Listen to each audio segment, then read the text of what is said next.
Hola, buenas tardes. Soy Valentín Moratalla, soy residente de tercer año del Hospital Gregorio Marañón aquí en Madrid y daros la bienvenida a esta resolución de casos de la quinta jornada de la Liga SERAM de Radiología Musculoesquelética, donde nos va a acompañar la doctora Ulrike Novo. En primer lugar, decir que el ganador de esta jornada ha sido los Aguilillas del UFA, del Hospital Universitario Fundación Alcorcón, así que enhorabuena. Nos vamos a poner en contacto con vosotros a través del correo institucional. También agradecer la participación de todos los participantes de la Liga Serán, porque la participación ha sido máxima.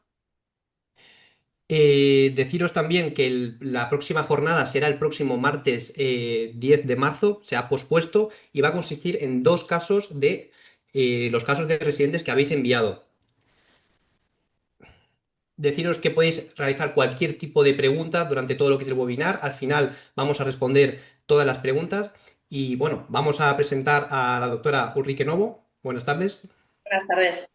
La doctora Ulrike Novo es compañera de mi hospital, es adjunta de Radiología Musculoesquelética en el Hospital Universitario Gregorio Marañón en Madrid, donde ejerce un papel fundamental en el Comité de Cesur de Sarcomas y Tumores Musculoesqueléticos.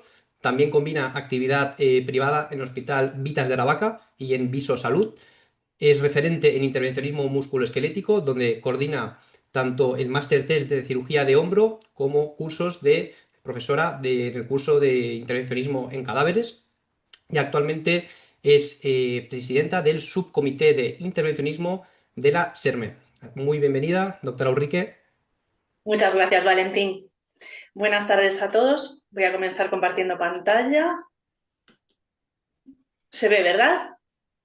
Bueno, pues empezamos con la resolución del caso de la quinta jornada de radiología musculoesquelética.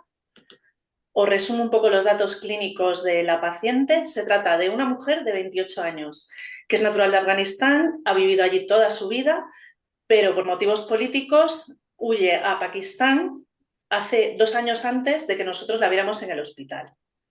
Y ahí comienza con un dolor inguinal que llevaba más de 1 año con él, que le limita el caminar, un dolor nocturno que además no le deja dormir, un poco atípico, y allí le hacen pruebas y le hacen una laparotomía exploradora donde ven lo que ellos diagnostican como un cistoadenoma de ovario. Le proponen un tratamiento con quimioterapia que ella no puede pagar porque allí es todo privado y se viene a España como refugiada política. Cuando lleva unos meses en España, nos consultan en el Comité de Tumores del CESUR de Sarcomas del hospital con este TAC, por lo que venía diagnosticado como una tumoración ovárica. Bueno, aquí podemos ver el útero y una lesión que comienza en la zona anexial derecha, hipodensa, multiquística, y nos consultan por la afectación ósea tan atípica que tiene. Entonces, revisamos las imágenes de TAC y bueno, pues llama la atención que es una lesión quística, multitabicada, tiene un par de focos de grasa en esta zona de aquí intrapélvica, tiene una afectación ósea con múltiples calcificaciones, sobre todo en las paredes de los tabiques y en zonas declives, y que se extiende a través de los huesos de la pelvis hacia la zona aductora derecha. Aquí vemos la afectación ósea que afecta al acetábulo, respetando de forma muy característica la cabeza femoral. Entonces, la primera pregunta es sobre cuál es la descripción radiológica que es más adecuada en estas lesiones si nos basamos en las imágenes del TAC. La opción A es lesión quística múltiple de contornos lobulados con septos internos finos, que sería la correcta, con más 3 puntos. Masa sólida hipodensa con necrosis central irregular, que no sería correcta porque no es una masa predominantemente sólida. Lesión ósea esclerosante homogénea de márgenes bien definidos, esta sería falsa porque ni es esclerosante ni tiene márgenes bien definidos. Y como la más incorrecta, lesión ósea agresiva con reacción perióstica estipulada marcada. No tiene reacción perióstica, tiene un patrón apolillado con destrucción de la cortical. Aquí habéis acertado prácticamente todos. Si quiere la persona que contestó masa sólida que me escriba. Y vemos que es muy hipodensa en el TAC. Entonces, cuando vemos una lesión tan hipodensa en un TAC, ¿qué nos debemos plantear como diagnósticos diferenciales? Pues que sea un quiste o una colección, dependiendo de la localización, que sea un quiste sinovial, una bursitis o un ganglión, que sea postraumático o posquirúrgico, que tampoco sería el caso, no hay ningún antecedente traumático, malformaciones linfáticas o hidatidosis. Masas necróticas, necrosis gaseosa de la tuberculosis, que sea tumoral por metástasis o un sarcoma pleomórfico indiferenciado como primera posibilidad, o un tumor de stripe misoide. Nosotros aquí no tendríamos en cuenta los tumores de la vaina del nervio periférico porque no sigue el trayecto de un nervio, más bien pues algo anexial o un sarcoma de tipo mixoide.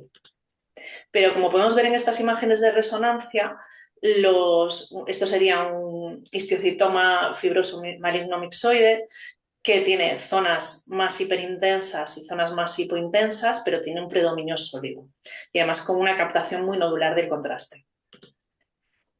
Esto sería una reacción perióstica espiculada en un osteosarcoma en una tibia. Y aquí en el quinto metacarpiano, en la diáfisis, tenemos una lesión esclerosante homogénea. Esto sería una melorreostosis. Y ya pasamos a la segunda pregunta. Serías, ¿cuál de las siguientes afirmaciones describe mejor este patrón de afectación ósea? Una lesión ósea lítica agresiva con destrucción cortical y fractura patológica, que sería la correcta con más 3 puntos. Lesión ósea expansiva de crecimiento lento con esclerosis periférica. Esta sería falsa porque no tiene esclerosis periférica, tiene destrucción de la cortical. Lesión ósea esclerótica homogénea estable en el tiempo. Nosotros no sabemos si es estable en el tiempo o no porque no tenemos tags previos para comparar, lo único que tenemos es esto. Y además no es homogénea. Y lesión ósea benigna con reacción perióstica organizada. No tiene reacción perióstica.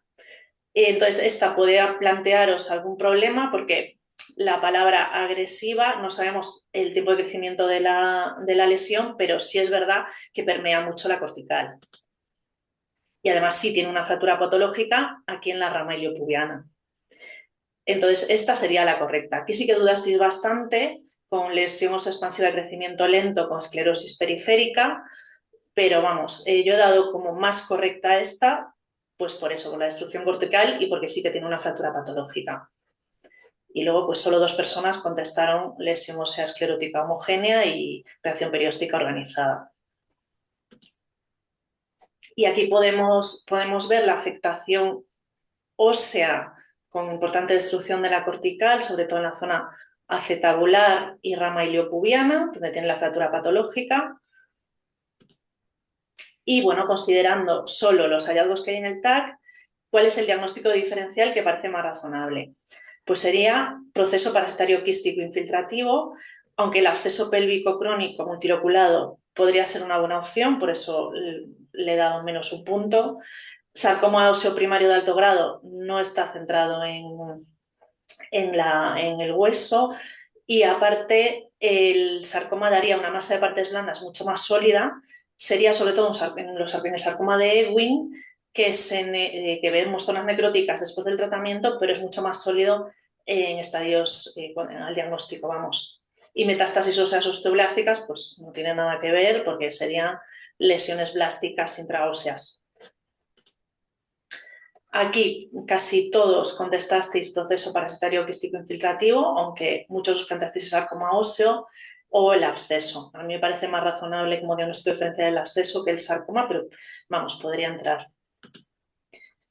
Aquí podemos ver un osteosarcoma parostal con la reacción perióstica y bueno, aquí no se ve muy bien porque no tenía imágenes con ventana de partes blandas, pero tendría una masa de partes blandas sólida alrededor, no tan quística. Y en cuanto a las infecciones, nosotros nos planteamos también la tuberculosis, dado el antecedente epidemiológico de la paciente.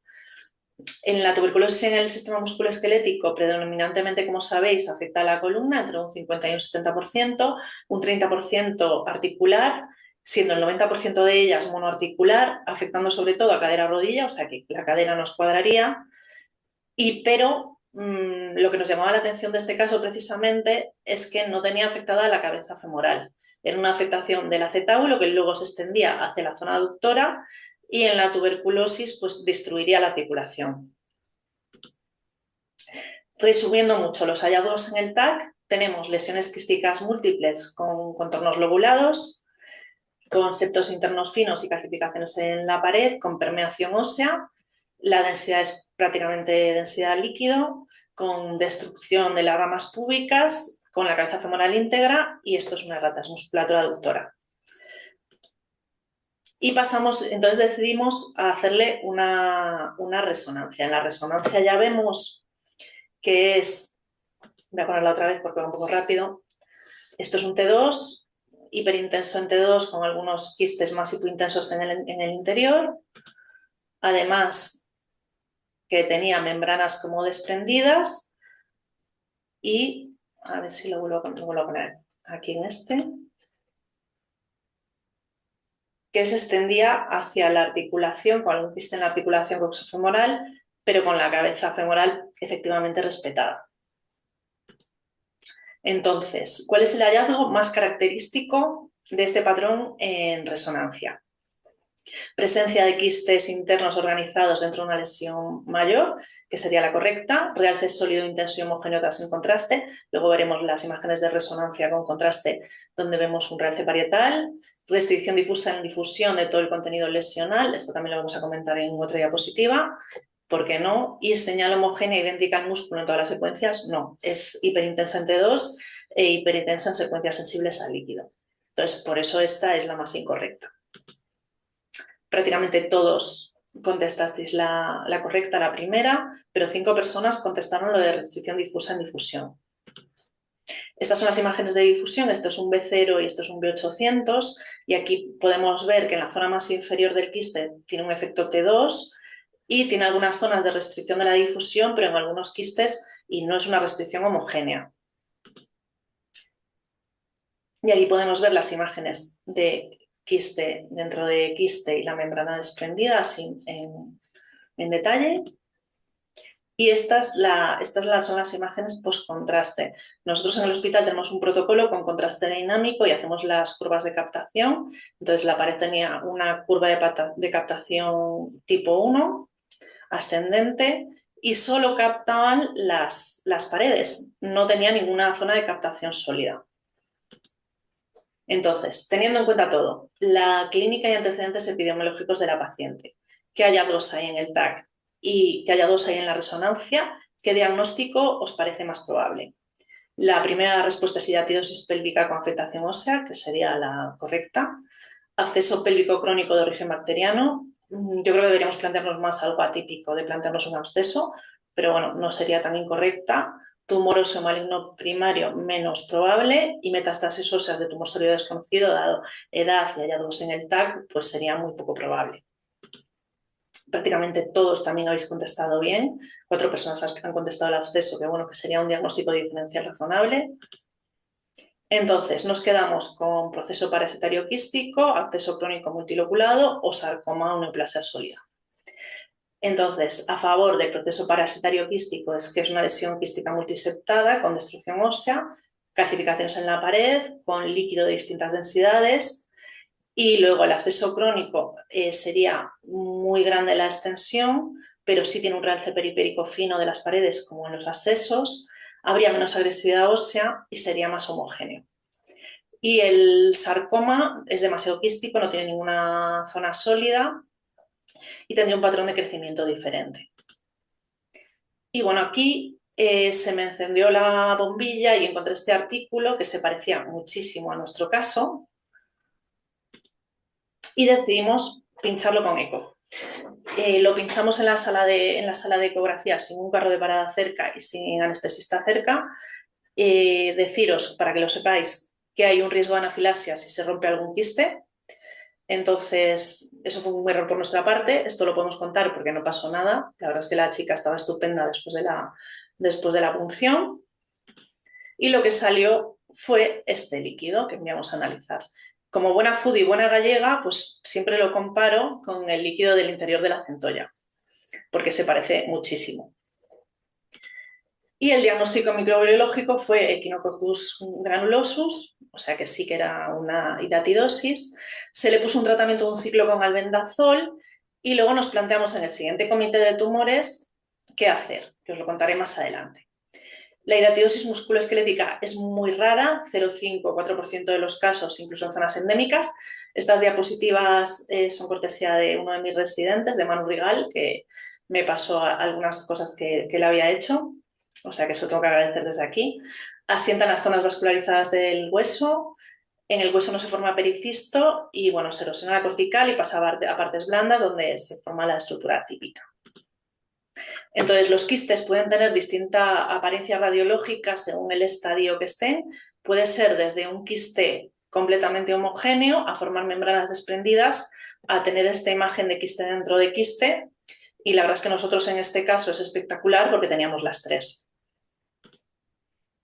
El mecanismo de invasión ósea puede ser tanto por el crecimiento, que es expansivo, como por isquemia vascular, como proliferación osteoclástica. Por una parte, las lesiones comprimen y desplazan los tejidos y se produce atrofia ósea por presión de los quistes. Por otra parte, se obstruyen los vasos que nutren al hueso y hay un compromiso en el aporte sanguíneo. Y por otra parte, se va formando reabsorción ósea progresiva. Como opciones terapéuticas principales tenemos el albendazol, que con esta paciente se empezó con un ciclo, cirugía o PAIR, que es punción, aspiración, inyección y transpiración, y en algunos quistes pequeños, inactivos o calcificados, se puede plantear la observación si el paciente está asintomático. No era el caso de nuestra paciente, entonces esto no nos lo planteamos en ningún momento. Entonces, lo que nos planteamos en el comité era la técnica PAIR o intervención quirúrgica. Como ventaja de la PAIR es que es mínimamente invasiva, con menos estancia hospitalaria. Y el procedimiento quirúrgico, en teoría, es un tratamiento más definitivo, con menos riesgo de recurrencia, pero la verdad, los casos que yo he visto que han operado los han tenido que ir reoperando porque volvían a salir quistes. Entonces, llamamos a la doctora Alcalá Galiano, que está conmigo en la foto, porque ella ya había hecho un caso en el 12 de octubre y nos vino a ayudar y hicimos la técnica PAIR. Esta diapositiva es cortesía de ella. Os lo dejo por si alguien lo quiere hacer en su hospital y os cuento un poco el procedimiento y luego os enseño algunas imágenes. Se puede usar desde una aguja 18G, nosotros pusimos un catéter 14G directamente, entonces aspiras más o menos la mitad del volumen del quiste y rellenas el 70% de ese volumen aspirado, o sea, tienes que tener a una persona calculando todo el rato cuándo vas sacando y cuánto puedes meter, y se aspira de nuevo una y otra vez hasta que intentas vaciar el quiste, vamos, estas horas. Se limpia la cavidad con salino hipertónico y luego se mete al final del procedimiento alcohol de 95%, más o menos la mitad del volumen inicial estimado, con un máximo de, me parece que eran 20 mililitros. Y se deja, eso si alguien lo quiere saber que me lo consulte porque lo estoy diciendo en memoria, se deja 10-20 minutos cambiando de posición, se aspira, nosotros retiramos el catéter, pero si quieres lo puedes, si dejas a la paciente ingresada, lo puedes dejar a bolsa y cuidado porque si tienen a menos de 10 mililitros hay que comprobar que no haya fugas. Este es el artículo en el que nos basamos para el procedimiento y lo hicimos en quirófano por el tema de riesgo de anafilaxia. En el quirófano de trauma tenemos un TAC con BIM y aquí esta es mi compañera Adriana metiendo el suero hipertónico dentro del quiste. Esto es el catéter y bueno, este es el TAC. Nos guiamos también con ecografía. Y un truco es que usamos el aspirador de los traumas para aspirar los contenidos del quiste porque es mucho más fácil, porque es un líquido muy espeso con muchos detritus. Esto es la imagen del spout del TAC con el catéter dentro, una imagen de la eco. Y esto es el TAC pre-procedimiento y el control post-procedimiento. Pensábamos repetirlo porque nos quedó un poco de contenido, pero como la paciente era refugiada, pues la han trasladado a Alemania, le hemos perdido la pista y no sabemos cómo está. Y esto es todo. Muchas gracias. Os dejo mi correo por si tenéis alguna duda más o me queréis escribir por algo. Y ya estaría. Muchísimas gracias, Ulrike, por presentarnos este pedazo de caso, ¿no? Como diríamos, es un casazo en toda regla, tanto por su baja frecuencia como las imágenes tan representativas y por habernos traído todo el proceso, tanto diagnóstico radiológico como todo lo que habéis hecho en el quirófano. Y bueno, agradecerte muchísimo tu participación de parte de toda la Liga Seram. Y ahora es el momento de si tenéis alguna pregunta, podéis dejarla en el chat. No sé, Roberto, si son visibles todas las preguntas.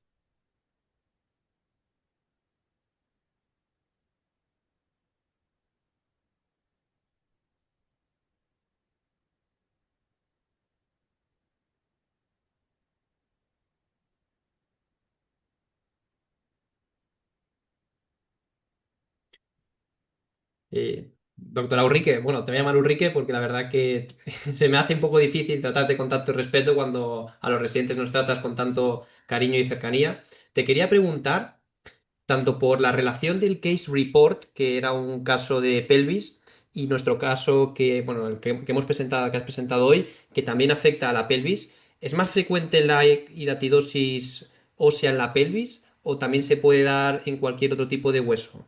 Se da más frecuentemente en huesos largos, en cadera, rodilla y en columna. Mm. Pero bueno, se puede dar en cualquier, según la literatura se puede dar en cualquier hueso, pero la verdad es que lo más frecuente es en estas localizaciones. Genial, muchas gracias. Y a nivel funcional, la chica podía caminar con esa afectación. ¿Cómo quedó en el postquirúrgico?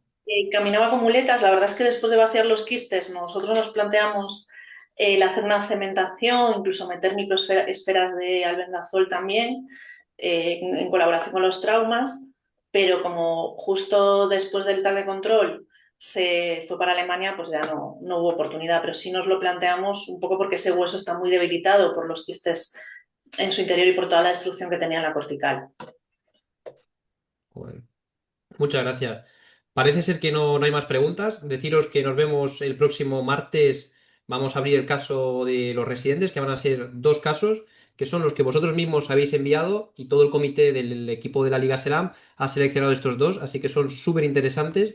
Y cualquier duda que tengáis podéis dejarla siempre en los comentarios o escribirnos al correo institucional, la Liga Seram. Y nada, agradeceros a todos, tanto a todos los que habéis participado, porque la verdad que participáis muchísimo, y también a todo el personal docente, que la verdad que, doctora Enrique, te la vuelvo a agradecer. Muchas gracias por estar siempre atenta y dedicarnos todo este tiempo y esta presentación, bueno, súper didáctica. Y vamos, le echo foto a la técnica PAIR, a ver si en un futuro quizás se presenta un caso similar, aunque bueno, estos casos la verdad que son más exóticos, pero bueno, siempre hay que tenerlos presentes. Nunca se sabe, Valentín. Sí.